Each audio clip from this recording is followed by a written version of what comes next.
இப்படியெல்லாம் ஏமாந்துடாதீங்க. இப்போ இப்படியெல்லாம் ஸ்கேம்ஸ் நடக்குது.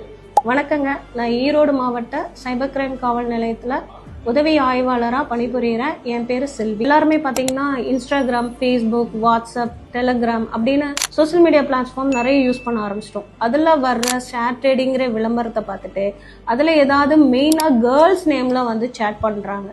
இந்த இவ்வளோ ஷேர் பண்ணால், இவ்வளோ இன்வெஸ்ட் பண்ணால், இவ்வளோ சம்பாதிக்கலாம், நான் சம்பாதிச்சிருக்கேன் அப்படின்னு சொல்கிறத வச்சு தயவு செய்து நம்பி அந்த மாதிரி எதுவும் ஏமாந்துடாதீங்க.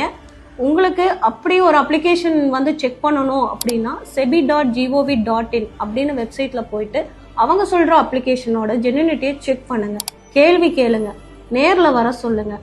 பணம் நீங்கள் லட்சக்கணக்கில் வந்து இன்வெஸ்ட் பண்ணுறீங்க அப்படிங்கும் போது நம்ம அட்லீஸ்ட் ஒரு 100 கேள்வியாவது கேட்கணும். கேள்வி கேட்டிங்கன்னா உங்கள் சந்தேகம் தீரும். அப்படி சந்தேகம் தீர்றப்ப உங்களுக்கு ஜென்யூனா நாட் ஜென்யூனான்னு தெரிய வரும். ஒரு மாவட்டத்துலேயும் சைபர் கிரைம் போலீஸ் ஸ்டேஷன் இருக்குது. உங்களுக்கு எந்த ஒரு சந்தேகமாக இருந்தாலும் அங்கே போயிட்டு நீங்கள் கிளியர் பண்ணிவிட்டு நீங்கள் இன்வெஸ்ட் பண்ணுங்கள். நீங்கள் கஷ்டப்பட்டு சம்பாரித்த பணத்தை இப்படி ஏமாந்துடாதீங்க. நம்ம உஷாராக இருந்தால் நம்ம பணம் பத்திரம். வணக்கம்.